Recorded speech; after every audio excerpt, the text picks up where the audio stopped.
Hello friends, followers and channel members, welcome to another video, and in today's video we are going to be taking a look at the newly released Navigraph 8, which is a major update to the app that we're all used to using. Those of you who have used Navigraph Charts in the past will be well aware of the features it normally consists of, but with the update to version 8, they've really focused a lot on VFR flying. Now, couple that with a simulator like Microsoft Flight Simulator, where VFR flying is completely realistic with the ability to be able to follow precise landmarks and locations, then the two marry up really nicely. In today's video, we're going to be taking a little walk through the new Navigraph 8, showing you some of the new features, the updated features, and just how simple it is to be able to use. One little caveat right at the start: Microsoft Flight Simulator will not link with Navigraph 8 in-game. So where previously the in-game menu bar, by moving your mouse cursor to the top of the screen in Microsoft Flight Simulator, enabled you to access the in-game Navigraph app, that currently is not available with Navigraph 8. This means, of course, to access the new features, you can only access Navigraph 8 with the external app. Now, installing the new version of Navigraph couldn't be simpler. Once you open up your Navigraph Charts app, it'll show you there's an update pending down at the bottom. Simply click that, and then I was actually rather amazed at the speed that this updated. There it is. It was all done, and complete with a list of what's new in the new Navigraph Charts. You will have to sign into your account to continue using it, and then once you've done this, you're presented with the new look Navigraph. Now, this is the default view, and as you can see, it's already got labeled for you all the flight information regions as shown. And if you prefer it, you can actually tweak the settings and go and use their new global view, which I really quite like because it gives you a better perspective of the overall flight that you're going to be doing. Also, from the settings menu, you can now turn on a terrain feature, which gives you much better situational awareness. There you can quite clearly see over Europe all of the different mountain ranges and things like that. So let's see how easy it is to create a new flight here in Navigraph from scratch. Now, you can go and name the flight if you so wish. I'm going to go and select London Gatwick as a good starting point, so we'll just add that to the route. We can then see that there are various departures available, runways available as well. Zoom in a little bit and it clearly shows all of the different departures. Now, I really like how clear this is. They used to be there in the old version, but they certainly weren't as clearly listed and labelled as they are just here.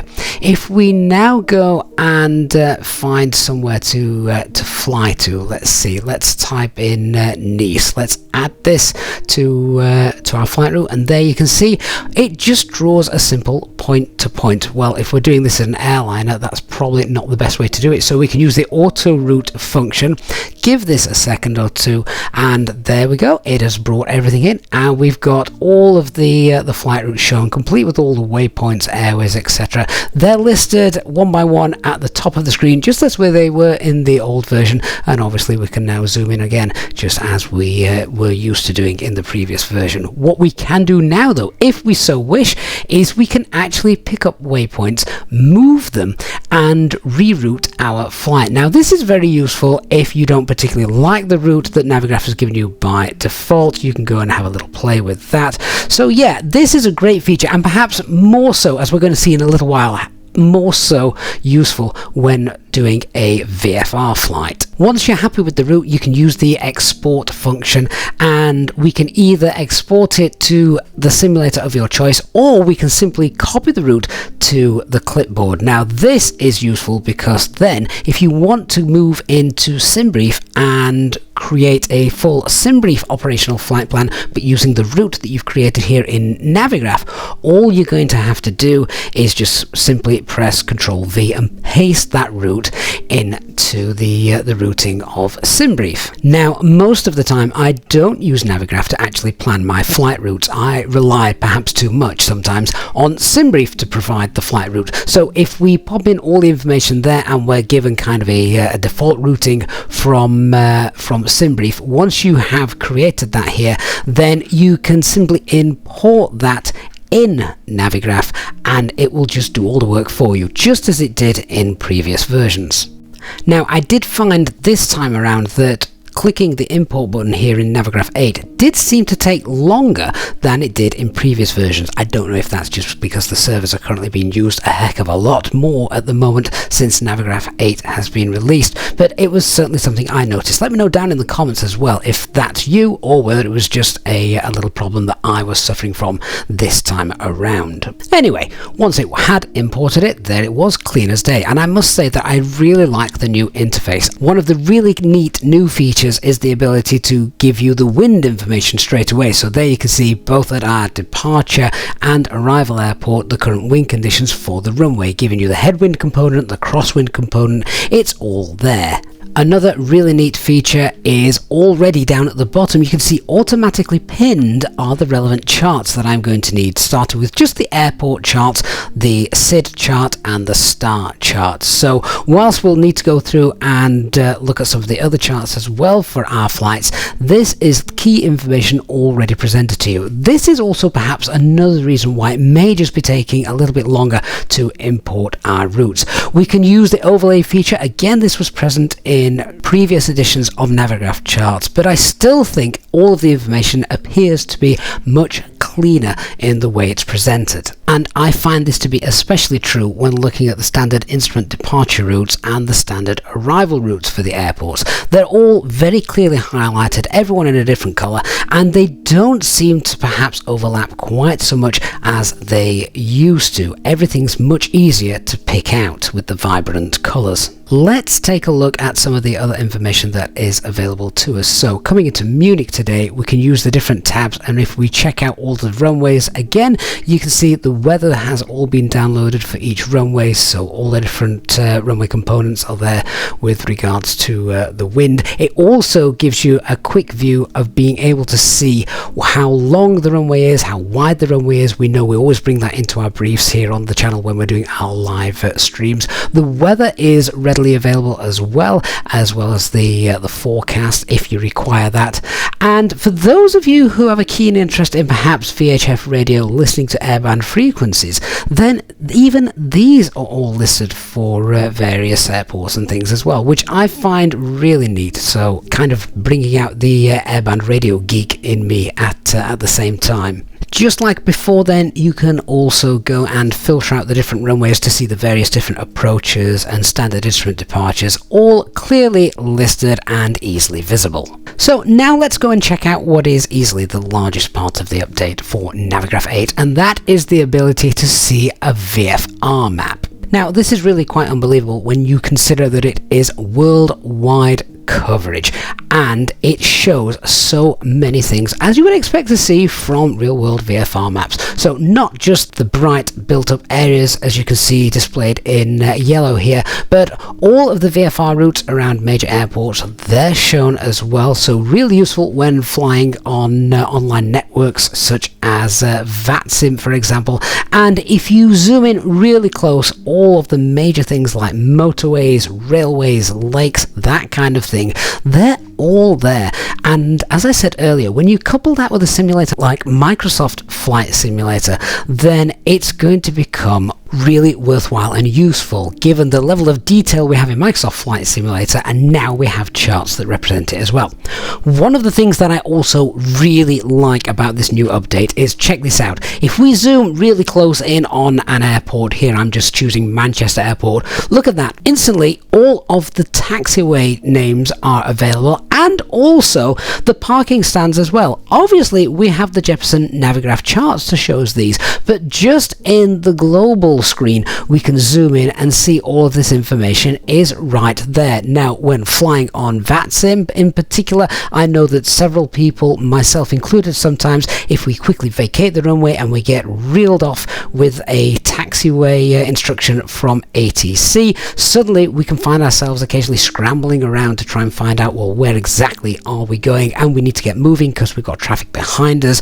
Well, in the real world you've got two pilots to help take care of that, in the simulator we are a single pilot, so we're having to do everything. We're having to do the after landing flows, as well as listen to ATC and work out where it is we're going. So I think that in itself is an amazing feature to have, so well done to the Navigraph team for implementing this. So let's go and have a look then at creating a VFR flight using the new VFR overlay here in Navigraph.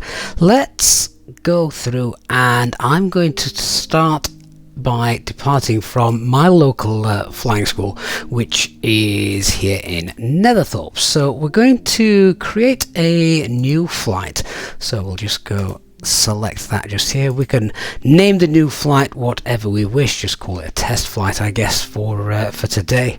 And then I'm going to find Netherthorpe, which we've got just here, and again you can zoom in all the way, check out the different runways. The overlay even shows you where the main apron is, and not really a terminal that they've got there, but they've certainly got a cafe and a great place to go and spot, nice place to go and spend a day out. So a little advert for Netherthorpe Aerodrome just there. Let me go and select this, so we're going to choose this and pop it in as add to route. That is our origin for today, and then I'm going to choose an airport down here, one I was actually visiting the other day, which was Oxford Airport. It's now called London Oxford Airport, I think, just to make it sound a bit more important. So let's select the London Oxford Airport, and we'll add that to our route. That's our destination, and once we've done that, you'll see that we just obviously get a nice straight line showing us over the top of where we're flying.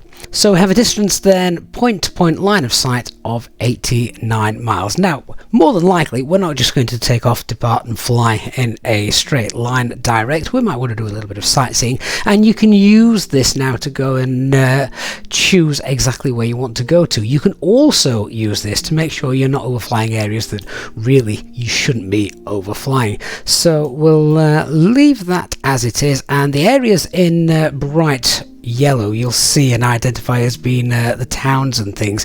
They are basically built up areas on a VFR chart, so even at in the evening time you should easily be able to identify them from city lighting and things. But the route so far looks quite good. If there's anywhere else we want to go, we'll see we bypass East Midlands Airport just there, so we are going to have to cross their airspace. If we didn't want to, we could obviously decide that we're going to fly around it. We could plan a route over here to the west. For now, I'm going to leave this, but yeah, it's just the fact that there is so much information on these VFR charts that you can see here. You can see how we're allowed to cross and things like that.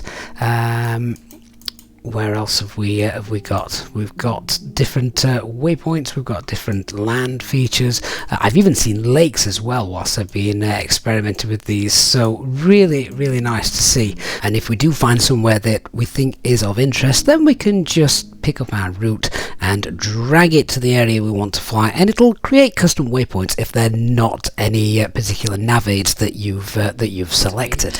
And then if we have a look at Oxford, we've obviously got a couple of runways available. We can choose which runway we want to land at. What's really nice is, again, the wind information being given to us. So looks like runway 19 is going to be the favourable runway for us today, so we can add that. There are a couple of approaches available, so we can go and have a look at what approach we want. A nice ILS approach, that would be perfect for us today. Literally then, given the direction we're coming in from, that is a nice straight in approach, isn't it? So we can select the ILS with perhaps a Honolulu transition, which will be quite nice. So the Honolulu transition is now shown to us as well. So it's brought all of that in for us and updated the route, so it's all there. It's then available for us to just import into Microsoft Flight Simulator and have it all done for us. So let's go and see how that's done. Okay, so now we're in the home screen. We'll just go and import the flight as normal, and we can do this just by clicking down at the bottom. We'll load it from the PC, where I've just saved it somewhere on our desktop. There we are. That's all loaded in. We've got everything set up. Let's just hit fly, and yeah, then we are free to enjoy. And we can see it's obviously got the arrival shown in the bright magenta colour as well. A few seconds later, we're on the ground at Netherthorpe. Our flight plan is all ready and waiting for us, and away we go, off to Oxford. Simple as that. Now, as great as this already is, there are some fantastic upcoming features scheduled to come soon to Navigraph 8. These include things like weather layers, so we're going to be able to see on the global screen the winds, precipitation, cloud coverage, that kind of thing. They also want to introduce navlogs, so you can keep track of your flights, your hours, and other statistics. There's also going to be profile views that you're used to seeing at the back pages of your operational flight plan, so it'll show you the various phases of flight and level changes and terrains beneath you. They're also wanting to bring in traffic visualization. Now, presumably that means traffic flying on perhaps the VATSIM network, for example. So we may see that overlaid as well in the future. There's also going to be the ability to annotate the charts, so you'll be able to quickly draw on any taxi instructions from air traffic control. Navigraph Charts 8 is available through a Navigraph Ultimate subscription, which also gives you access to things like their nav data, and it's available either as a monthly subscription of €8.30 or a yearly subscription of €74.90. Thank you so much for watching, guys. I hope you have found this video useful. I'd love to hear what your guys' opinions are of the new Navigraph 8 charts. I think it's a great improvement, and I know it's really going to make things much better for those of you who prefer VFR flying as opposed to airliner IFR flying. Thank you for watching once again. I hope you've liked the video, and if you have, don't forget to hit that like button, and if you're new to the channel, don't forget to hit that subscribe button and turn on the notifications bell so you don't miss any future videos or live streams. Thanks so much, and I shall see you all again in the next one. Bye bye for now.